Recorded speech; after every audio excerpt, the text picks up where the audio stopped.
Hello everyone, welcome to our YouTube channel philosophy for UGC NET. আজকে আমরা কিছু previous years question discuss করব। 24শে ফেব্রুয়ারি 2023-এ ফিলসফির পেপারে আসা কিছু প্রশ্ন আমরা ডিসকাস করব। দেখুন, আমি শুরুতেই বলি যে কনসেপ্ট পড়াটা যতটা জরুরি এই এক্সামের জন্য, পিওয়াইকিউ প্র্যাকটিস করাটা তার থেকেও বেশি জরুরি। কিন্তু পিওয়াইকিউ এর স্ট্যাটিক কোয়েশ্চেনগুলো শুধু মুখস্থ করে গেলে হবে না, কারণ এক্সামের লেভেল কিন্তু দিনকে দিন ডিফিকাল্ট হচ্ছে। একটা প্রশ্নকে পড়ার সময় আমাদের বুঝে পড়তে হবে, যাতে পরের বার সেই প্রশ্নটা যদি একটু অন্যভাবে দেওয়া হয় বা তার সাথে রিলেটেড কোনো কনসেপ্ট দেওয়া হয়, আমরা যাতে সেটা অ্যাটেম্প্ট করতে পারি। তো চলুন একদম শুরু করে দিই আমরা। প্রথম প্রশ্ন, according to the Charvakas water flows downward because of option 1 the law of gravitation, option 2 the movement of earth, option 3 the shape of earth, option 4 the nature of water। এটার সঠিক উত্তর কিন্তু হবে দ্য নেচার অফ ওয়াটার বা option 4। এটা সঠিক উত্তর হবে। আমরা জানি যে চার্বাকরা স্বভাববাদ মেনেছেন।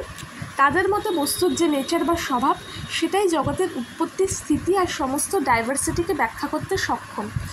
সেটা নিম পাতার তেতো স্বভাব হোক কি বরফের শীতল স্বভাব, স্বভাব নিয়মের মাধ্যমেই ব্যাখ্যা করা যায়। এবং এর থেকে বলা যায় যে চার্বাকরা যেহেতু সমস্ত কিছুই স্বভাব নিয়মের মাধ্যমে ব্যাখ্যা করেন, তাই তারা কিন্তু কারণ ও কার্যের মধ্যে কোনো নেসেসারি রিলেশন মানেন না। এটা একটা ইম্পর্ট্যান্ট পয়েন্ট, যে চার্বাকরা কিন্তু কারণ ও কার্যের মধ্যে কোনো অনিবার্য সম্পর্ক স্বীকার করেন না। তাদের মতে তিলের থেকে যে তৈল উৎপন্ন হচ্ছে তা কিন্তু তিলের স্বভাবের জন্য, তাদের মধ্যে অনিবার্য কোনো সম্পর্ক নেই। Next question, according to which school স্মৃতি ইজ এ প্রমাণ? এটার সঠিক উত্তর হবে অপশন 3 জৈন। দেখুন, জৈনরা কিন্তু স্মৃতিকে প্রমাণ হিসেবে স্বীকার করেন না। তাদের মতে স্মৃতি প্রত্যভিজ্ঞার অন্তর্গত। তাদের মতে তারা স্মৃতিকে প্রমাণ হিসেবে স্বীকার করেন না। এখানে আমি বলে রাখি, চার্বাকরা শুধু প্রত্যক্ষ প্রমাণ মানেন। জৈন এবং বৌদ্ধরা প্রত্যক্ষ ও অনুমান এই দুটো প্রমাণ স্বীকার করেন। আমরা জানি ন্যায় সম্প্রদায় 4টে প্রমাণ স্বীকার করে। বৈশেষিক সম্প্রদায় প্রত্যক্ষ আর অনুমান এই দুটো প্রমাণ মুখ্যত স্বীকার করে। শব্দ আর উপমানকে তারা স্বীকার করলেও তাদের স্বতন্ত্র প্রমাণ হিসেবে স্বীকার করেন না, তাদেরকে অনুমানের অন্তর্ভুক্ত রূপে স্বীকার করেন। প্রাভাকর মীমাংসক সম্প্রদায় 5টা প্রমাণ মানেন: প্রত্যক্ষ, অনুমান, উপমান, শব্দ আর অর্থাপত্তি। ভাট্ট মীমাংসক সম্প্রদায় 6টা প্রমাণ মানেন: প্রত্যক্ষ, অনুমান, উপমান, শব্দ, অর্থাপত্তি আর অনুপলব্ধি। অদ্বৈত বেদান্তও কিন্তু ভাট্ট মীমাংসকের মতো এই 6টা প্রমাণই মেনে থাকে। ঠিক আছে, চলুন আমরা পরের প্রশ্নে যাই। Which type of অভাব of pot on the ground at this moment according to Vaisheshika? Option 1 উত্তন্তা ভাব, অপশন 2 প্রাগভাব, অপশন 3 ধ্বংসাভাব আর অপশন 4 অনন্যা ভাব। এই মুহূর্তে যে ভূতলে যে ঘটাভাব সেটা কোন ধরনের অভাব, এটাই প্রশ্ন করা হচ্ছে। দেখুন, ভূতলে যে ঘটাভাব সেটা কিন্তু অত্যন্তা ভাব। ভূতলে ঘটাভাব হলো অত্যন্তা ভাব। এখানে অনেকের মনেই প্রশ্ন হতে পারে যে ভূতলে যে ঘটাভাব সেটা অত্যন্তা ভাব হয় কী করে? অত্যন্তা ভাব হলো ত্রৈকালিক নিত্য অভাব, কিন্তু ভূতলে যে ঘটাভাব সেটা নিত্য হয় কী করে? যে ভূতলে ঘটাভাব আছে সেখানে যদি পরবর্তীকালে ঘট এনে রাখা হয় তাহলে অভাব নিত্য হয় না। এখানে কিন্তু বৈশেষিকাচার্যরাই আপত্তির নিরসনে বলে যে যখন ভূতলে ঘটাভাব থাকছে তখন ভূতলের সাথে ঘটাভাবের স্বরূপ সম্বন্ধে স্বীকৃতি। ঘটাভাব স্বরূপ সম্বন্ধে ভূতলে থাকে। যখন এই ভূতলে ঘটাভাব থাকে তখন তা কালের সাথে সম্বন্ধিত অবস্থায় থাকে। পরে সেখানে যদি ঘট এনে রাখা হয় তাহলে কালের সাথে ঘটাভাবের সম্বন্ধ আর থাকে না। যখন আমরা ভূতলে ঘট এনে রাখছি তখন ভূতলের সাথে ঘটের সংযোগ সম্বন্ধ হয়, আর ঘট অপসারণ করে সংযোগ সম্বন্ধ বিনষ্ট হয়।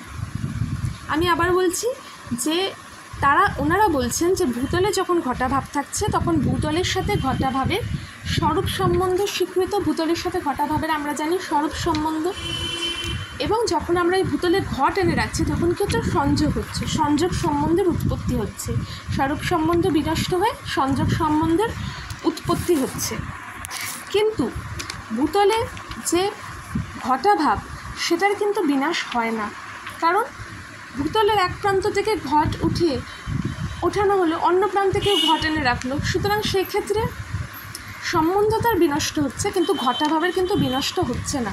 তাই এই জাতীয় অভাব কিন্তু সবসময় অত্যন্তাভাবের পর্যায়ে পড়ছে।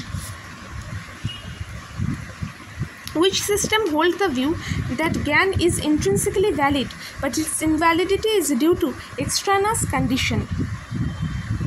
ঠিক আছে, option 1 Samkhya, option 2 Buddha, option 3 Mimamsa, option 4 Jain. এটা সঠিক উত্তর হচ্ছে অপশন 3 মীমাংসা।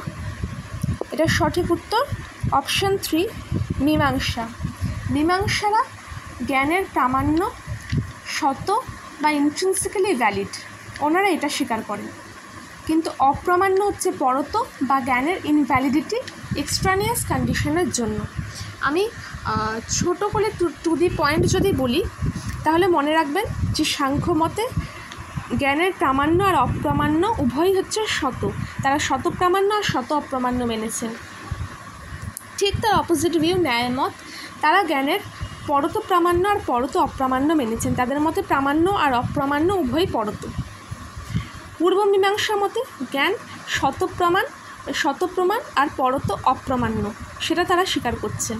আর বুদ্ধ দর্শন ঠিক পূর্ব মীমাংসার মতের সম্পূর্ণ বিপরীত, তারা বলছেন জ্ঞানের অপ্রামাণ্য হচ্ছে শত আর প্রামাণ্য হচ্ছে পরত। বুদ্ধমতে কি জ্ঞানের অপ্রামাণ্য শত আর প্রামাণ্য পরত। পরের প্রশ্ন, who holds the view that jnata, jneya আর jnana are simultaneously revealed in every act of cognition? Option 1 Kumarila, 2 Prabhakara, 3 Gautama আর 4 কপিল। বলছে কোন সম্প্রদায়ের মতে মানা হচ্ছে জ্ঞাতা, জ্ঞেয় এবং জ্ঞান এই তিনটেই একসাথে রিভিলড হয় বা একসাথে প্রকাশ হয়? এটার সঠিক উত্তর কিন্তু অপশন 2 প্রাভাকর মীমাংসা। প্রাভাকর মীমাংসক ত্রিপুটি জ্ঞান স্বীকার করেন। প্রাভাকর মতে জ্ঞান স্বপ্রকাশ, অর্থাৎ জ্ঞান নিজেই নিজেকে প্রকাশ করে এবং জ্ঞান নিজেকে প্রকাশ করার পাশাপাশি স্বয়ং জ্ঞাতাকে এবং জ্ঞেয় বস্তুকেও প্রকাশ করে, অর্থাৎ জ্ঞান নিজেকে, জ্ঞানের বিষয়কে এবং জ্ঞাতা বা আত্মাকে প্রকাশ করে। অর্থাৎ জ্ঞান মিতি বা জ্ঞানকে, মাতৃ বা জ্ঞাতাকে আর মেয় বা জ্ঞানের বিষয়কে প্রকাশ করে, অর্থাৎ মিতি, মাতৃ, মেয় এই বিষয়কে প্রকাশ করে, আর এটাই হলো ত্রিপুটি জ্ঞান। জ্ঞানের প্রামাণ্য বিষয় এবং প্রকাশত্বের বিষয়ে কিছু কিছু মানুষের কনফিউশন থাকে, ওটা কিন্তু খুব সহজ, একবার ভালো করে বুঝে নিলে এই কনফিউশনটা থাকার কোনো কথা নয়। আপনাদের যদি এই বিষয়ে ভিডিও লাগে আপনারা নিশ্চয়ই কমেন্ট সেকশনে জানাবেন। চলুন পরবর্তী প্রশ্ন, question 6, by which sannikarsha according to Nyaya do we perceive the relation between a pen and its colour? Option 1 সংযোগ, অপশন 2 জ্ঞানলক্ষণ, অপশন 3 সামান্য লক্ষণ, অপশন 4 বিশেষণতা। এখানে বলা হচ্ছে কোন সন্নিকর্ষের মাধ্যমে আমরা পেন ও তার রঙের মধ্যের যে সম্পর্ক সেটা প্রত্যক্ষ করে থাকি। এটার সঠিক উত্তর হবে অপশন 4 বিশেষণতা। এই ধরনের প্রশ্ন কিন্তু প্রতি বছর নেটে আসে, এটা ভালো করে বুঝে নিন। দেখুন পেন ও তার কালারের মধ্যে যেটা রিলেশন সেটা আমরা কিসের মাধ্যমে প্রত্যক্ষ করি? পেন ও তার কালারের মধ্যে হচ্ছে সমবায় সম্বন্ধ। ন্যায় মতে আমরা সমবায়কে প্রত্যক্ষ করতে পারি এবং সমবায়কে আমরা বিশেষণতা সন্নিকর্ষের মাধ্যমে কিন্তু প্রত্যক্ষ করি। পেন ও তার কালারের মধ্যে হচ্ছে সমবায় সম্বন্ধ, আর এই সমবায়কে আমরা বিশেষণতা সন্নিকর্ষের মাধ্যমে প্রত্যক্ষ করি। কারণ কি, সমবায় সম্বন্ধ কিন্তু নিজের অধিকরণে স্বরূপ সম্বন্ধে থাকে এবং যে নিজের অধিকরণে স্বরূপ সম্বন্ধে থাকে তা কিন্তু বিশেষণতা সন্নিকর্ষের মাধ্যমেই প্রত্যক্ষিত হয়। একইভাবে সেজন্য অভাবও কিন্তু নিজের অধিকরণে স্বরূপ সম্বন্ধে থাকে বলে তাকেও আমরা বিশেষণতা সন্নিকর্ষের মাধ্যমেই প্রত্যক্ষ করতে পারি। তাহলে অভাবও বিশেষণতা সন্নিকর্ষের মাধ্যমে প্রত্যক্ষ হয়, সমবায় বিশেষণতা সন্নিকর্ষের মাধ্যমে প্রত্যক্ষ হয়। Next question, given below are some statements, consider them and select the code that signifies the correct statement only. এখানে 4টে স্টেটমেন্ট দেওয়া, এর মধ্যে কোন কোন কোডগুলো সঠিক আমাদের সেটা বের করতে হবে। Option 1, option A, asat karyavada is upheld by Samkhya. Option B, anvita vidhanavada is upheld by Prabhakara. Option C, asat khyativada is upheld by Vasubandhu. আর option D, shabda nityatvavada is upheld by Mimamsa. এখানে বলছে choose the correct answer from the options given below. Option 1 A and B, option 2 B and D, option 3 A B আর C, আর option 4 A B C D. তো দেখুন এখানে সঠিক উত্তর কিন্তু এখানে সঠিক উত্তর হবে option 2, option 2 B and D only, এটা সঠিক উত্তর। ঠিক আছে, প্রথম অপশনটা যদি আমরা পড়ি, option A, asat karyavada is upheld by Samkhya, এটা সম্পূর্ণ ভুল। আমরা জানি যে সাংখ্যেরা কার্যকারণ বিষয়ে সৎকার্যবাদের সমর্থক। সাংখ্যরা সৎকার্যবাদ মেনেছেন এবং তাদের সৎকার্যবাদকে পরিণামবাদ বলে বা প্রকৃতি পরিণামবাদ বলে। আরেক ধরনের সৎকার্যবাদ হচ্ছে বিবর্তবাদ, অদ্বৈত বেদান্তি শঙ্করাচার্য সেই মতের সমর্থক। তাহলে আমরা যদি এটাকে এলিমিনেট করে দিই, প্রত্যেকটা থেকে এটাকে ধরে এলিমিনেট করে দিই, তাহলে এই অপশানটাই পড়ে থাকছে অপশন 2 যেটা, তাই এটাই সঠিক উত্তর হবে। তবুও আমরা অন্য অপশানগুলো একবার দেখে নিই। যেটা অপশন বি বলছে অন্বিতা vidhanavada is upheld by Prabhakar. আমরা জানি প্রভাকরের মীমাংসক অন্বিতা বিধানবাদ মেনেছেন। Option C, asat khyativada is upheld by Vasubandhu. Option সিটা ভুল, বসুবন্ধু অসৎ খ্যাতিবাদ মানেননি। আমরা জানি বসুবন্ধু যোগাচারবাদ বা বিজ্ঞানবাদ সম্প্রদায় ছিলেন, তাই তারা যে খ্যাতিবাদ স্বীকার করে তা হলো আত্মখ্যাতিবাদ। এরপর হচ্ছে option D, shabda nityatvavada is upheld by মীমাংসক। মীমাংসকরা শব্দ নিত্যত্ববাদ মানেন, তাদের মতে বেদ নিত্য, অপৌরুষীয় এবং তা কোনো পুরুষ কর্তৃক সৃষ্ট নয়।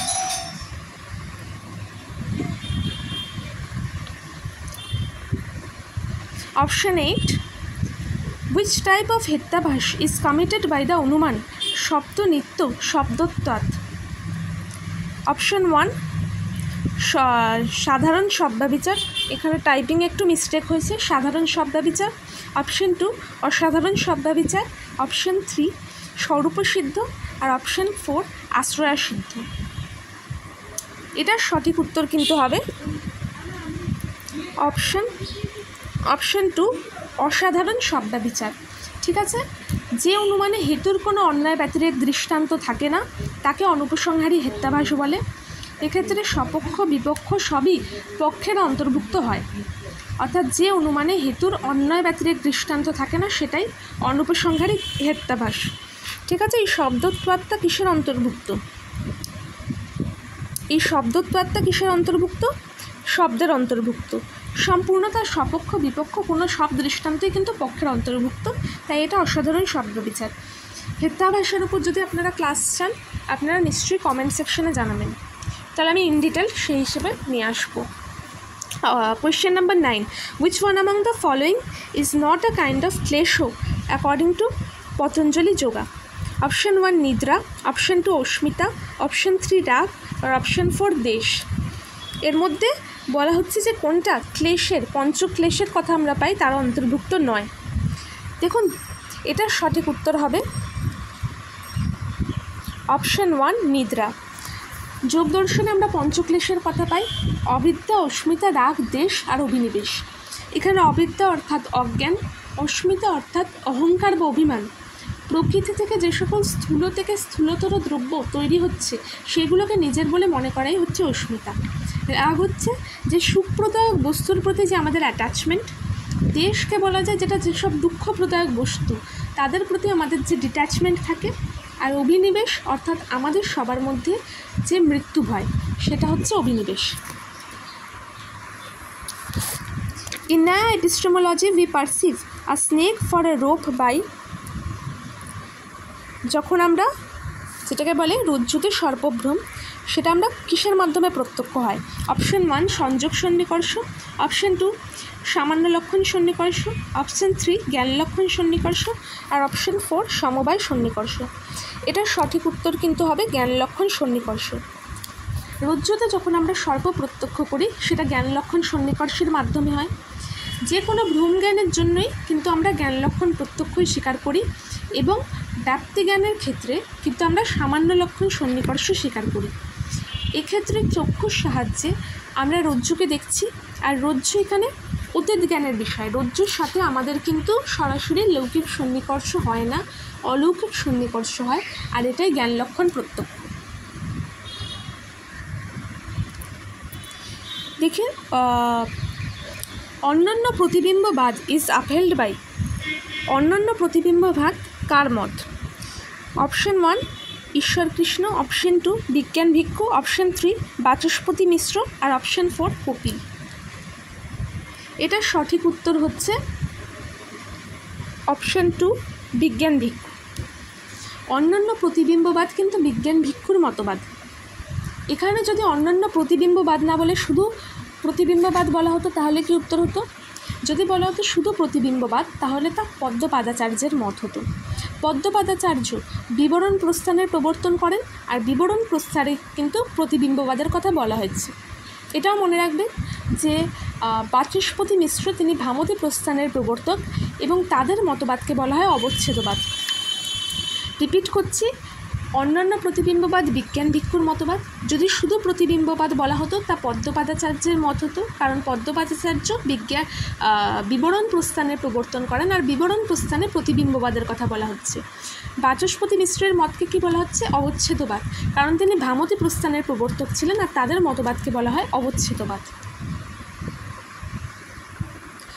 By which sense organ do we perceive external substances? Option 1 visual sense organ, option 2 tactual sense organ, option 3 visual sense organ and tactual sense organ, option 4 visual, tactual and internal sense organ.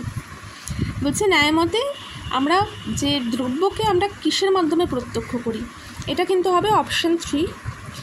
ন্যায়মতে কিন্তু চক্ষুর ইন্দ্রিয় আর ত্বগেন্দ্রিয়ের মাধ্যমেই, মানে visual এবং ট্যাকচুয়াল sense অর্গানের মাধ্যমে যে কোনো বাহ্য দ্রব্যের প্রত্যক্ষ হয়ে থাকে। ঠিক আছে, পরের প্রশ্ন, which one is the অসমবায় কারণ অফ জ্ঞান ইন ন্যায় এপিস্টেমোলজি? অপশন 1 আত্মা, অপশন 2 আত্ম মনসংযোগ, অপশন 3 ইন্দ্রিয় মনসংযোগ, আর অপশন 4 আত্ম ইন্দ্রিয় সংযোগ। এটার সঠিক উত্তর হবে অপশন 2। নৈয়ায়িকরা বলেন যে আত্মার সাথে মনের সংযোগ হলে এবং মনের সাথে ইন্দ্রিয়ের সংযোগ হওয়ার পর তারপর যখন ইন্দ্রিয়ের সাথে অর্থের সম্বন্ধ হয় তখন প্রত্যক্ষ জ্ঞান হয়।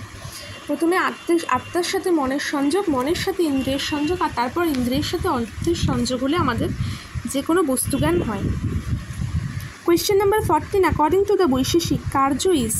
অপশন 1 ধ্বংসাভাব প্রতিযোগী, অপশন 2 অনন্যভাব প্রতিযোগী, অপশন 3 অত্যন্তভাব প্রতিযোগী, আর অপশন 4 প্রাগভাব প্রতিযোগী। এটার সঠিক উত্তর হবে অপশন 4 প্রাগভাব প্রতিযোগী। অন্নং ভট্ট বলেন যে কার্যং প্রাগভাব প্রতিযোগী, অর্থাৎ কার্যকে প্রাগভাবের প্রতিযোগী বলা হয়। ঘট উৎপত্তির পূর্বে মৃত্তিকাতে ওই ঘটের প্রাগভাব থাকে, ঘট কী হয়? প্রাগভাবের প্রতিযোগী হয়, তাই তো?